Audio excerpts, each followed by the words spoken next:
Para ibu dan bapak, suster, bruder, frater, rekan-rekan imam, kaum muda, remaja, dan anak-anak yang terkasih dalam Kristus. Pada hari Rabu Abu 5 Maret nanti, kita akan memasuki masa Prapaskah, masa yang disediakan secara khusus untuk membaharui diri dalam dinamika semakin mengasihi, semakin peduli, semakin bersaksi. Sabda Tuhan yang diwartakan pada hari ini dapat menjadi inspirasi bagi pembaharuan diri itu. Dalam suratnya yang pertama kepada orang-orang Korintus, Rasul Paulus mengingatkan kita bahwa Yesus Kristus telah menang melawan kuasa dosa. Atas dasar keyakinan iman ini, kita dinasihati supaya tetap berdiri teguh, tidak goyah, giat selalu dalam pekerjaan Tuhan, sebab dalam persekutuan dengan Tuhan, jerih payah kita tidak sia-sia. Selanjutnya, melalui Injil Lukas, Tuhan Yesus mengingatkan kita akan pentingnya mawas diri dan tidak mudah melihat kekurangan orang lain. Kita juga dinasihati agar selalu sadar akan kelemahan diri kita. Kita diajak untuk pandai-pandai memeriksa diri, apakah kita mampu menghasilkan buah yang baik yang dapat dirasakan orang lain. Perbuatan baik dengan sendirinya akan mengalir dari hati yang baik. Nasihat Rasul Paulus ini meneguhkan niat kita untuk menjadi peziarah pengharapan menanggapi perayaan tahun Yubileum 2025. Mengenai pengharapan, Paus Fransiskus menulis, pengharapan lahir dari kasih dan didasarkan pada kasih yang memancar dari hati Yesus yang tertikam di kayu salib. Sebelumnya, Paus menyatakan, semua orang tahu apa artinya berharap. Dalam hati setiap orang, harapan bersemayam sebagai keinginan dan kerinduan akan hal-hal baik yang akan datang. Meskipun kita tidak mengetahui apa yang akan terjadi di masa depan. Meskipun demikian, ketidakpastian mengenai masa depan kadang-kadang dapat menimbulkan perasaan yang saling bertentangan. Seringkali kita menjumpai orang-orang yang putus asa, pesimis, dan sinis terhadap masa depan, seolah-olah tidak ada yang bisa membawa kebahagiaan bagi mereka. Situasi batin seperti ini seringkali dialami oleh saudari-saudara kita yang lemah dan miskin. Ini terjadi karena saudari-saudara kita ini terpinggirkan, kekurangan, atau bahkan sama sekali tidak mempunyai akses terhadap sumber daya apapun yang diperlukan untuk memenuhi kebutuhan hidup dasar sebagai manusia yang bermartabat. Bersama-sama dengan saudari-saudara kita yang lemah dan miskin ini, kita ingin berjalan bersama-sama sebagai peziarah pengharapan. Seperti dinyatakan oleh Paus Fransiskus, harapan bersumber pada iman bahwa Allah yang telah memulai karya yang baik akan menyempurnakannya juga. Harapan sejati akan membuahkan kepedulian yang pada gilirannya akan mewujud dalam berbagai gerakan kreatif sebagai tanda-tanda bahwa pengharapan tidak sia-sia. Saudari-saudaraku yang terkasih, perayaan tahun Yubileum 2025 ini juga meneguhkan komitmen kita untuk mewujudkan arah dasar Keuskupan Agung Jakarta tahun 2025, yakni kepedulian lebih besar kepada saudari-saudara kita yang lemah dan miskin.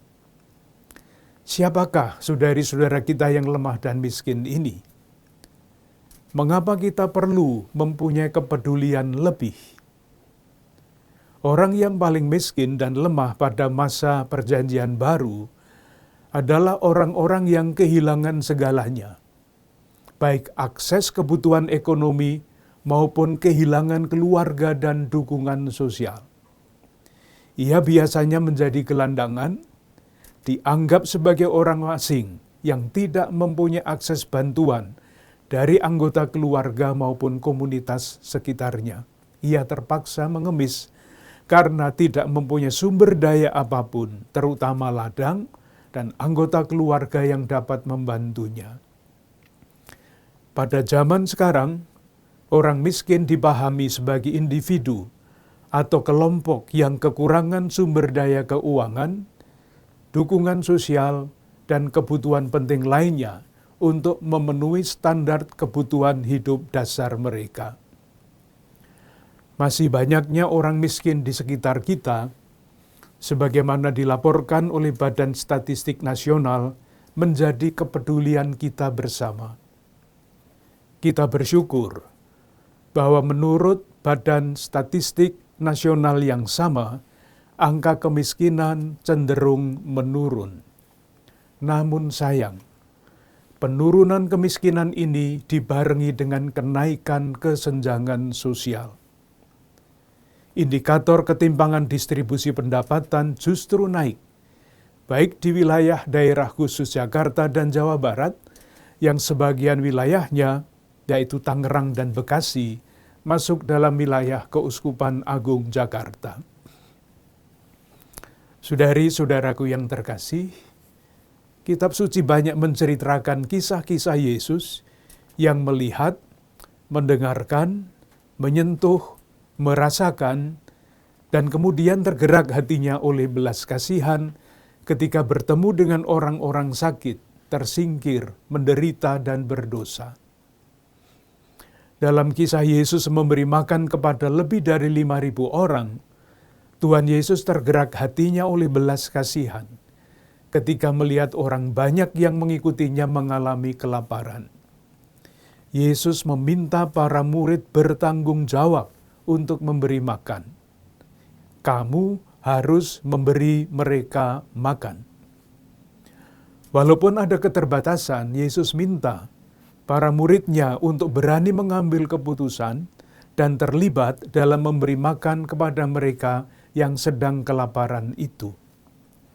Ketika ada kehendak dan keberanian untuk mengambil keputusan, keterbatasan para murid dilengkapi oleh Tuhan Yesus. Dalam perumpamaan tentang pengadilan terakhir, raja akan menempatkan domba-domba di sebelah kanannya, dan mereka akan menerima kerajaan. Karena semasa hidupnya, mereka memberi makan kepada yang lapar, memberi pakaian kepada yang telanjang, memberi tumpangan kepada orang miskin, melawat orang sakit, dan mengunjungi orang-orang yang dipenjara. Tuhan menyamakan dirinya dengan orang-orang kecil ini, dengan yang lapar, telanjang, asing, sakit, dan dipenjara. Ia berkata, "Aku berkata kepadamu, sesungguhnya segala sesuatu yang kamu lakukan untuk salah seorang dari saudaraku yang paling hina ini, kamu telah melakukannya untuk aku." Saudari-saudaraku yang terkasih, dalam kegiatan aksi puasa pembangunan nanti, hendaknya kita sampai pada penyusunan rencana dan gerakan dalam bentuk aksi nyata yang lebih transformatif dan berkelanjutan, sebagai perwujudan bela rasa untuk membantu pemberdayaan saudari-saudara kita yang lemah dan miskin. Kita berharap mampu menemukan jalan untuk mengatasi akar masalah yang dihadapi. Mengapa mereka menjadi lemah dan miskin? Harapannya, aksi kita bersama dapat mengubah hidup saudari-saudara kita ini menjadi lebih baik. Saya berharap jiwa tahun yubileum dan arah dasar Keuskupan Agung Jakarta tahun 2025 ini sungguh mendorong upaya-upaya aksi nyata aksi puasa pembangunan kita tahun ini. Aksi bela rasa yang berorientasi pada pemberdayaan biasanya lebih dapat membawa dampak perubahan. Upaya-upaya sebagaimana direncanakan oleh Dewan Karya Pastoral, seperti gerakan ketahanan pangan, perhatian pada asupan gizi anak melawan tengkes, mendorong berkembangnya usaha kecil, dapat menjadi salah satu cara konkret untuk menguatkan dan memberdayakan saudari-saudara kita ini. Sementara bantuan-bantuan karitatif juga perlu terus diusahakan, khususnya bagi saudara-saudari kita yang termasuk kelompok ultra mikro, artinya yang paling miskin di antara yang miskin. Saudari-saudaraku yang terkasih, pada kesempatan ini dengan tulus, saya ingin menyampaikan penghargaan atas prakarsa-prakarsa baik yang telah dan sedang dilakukan umat Keuskupan Agung Jakarta dalam upaya ikut serta menciptakan kesejahteraan bersama. Individu, komunitas, kelompok, dan lembaga-lembaga telah bekerja sama untuk merawat dan mengembangkan upaya-upaya ini. Semoga dengan semangat berjalan bersama sebagai peziarah pengharapan, kita tidak pernah lelah berusaha menemukan jalan-jalan baru yang dapat dilihat sebagai tanda-tanda pengharapan. Akhirnya bersama dengan para imam, diakon, dan semua pelayan umat, saya ingin mengucapkan terima kasih kepada para ibu bapak, suster, bruder, frater, rekan-rekan imam, kaum muda, remaja, dan anak-anak semua yang dengan beraneka cara terlibat dalam karya perutusan Keuskupan Agung Jakarta. Kita berharap melalui berbagai aksi bela rasa yang kita jalankan, kita dapat terus berkontribusi untuk mewujudkan kesejahteraan bersama, wujud nyata keselamatan bagi saudari-saudara kita yang miskin, lemah, dan difabel. Salam dan berkat Tuhan untuk Anda semua, keluarga-keluarga dan komunitas Anda.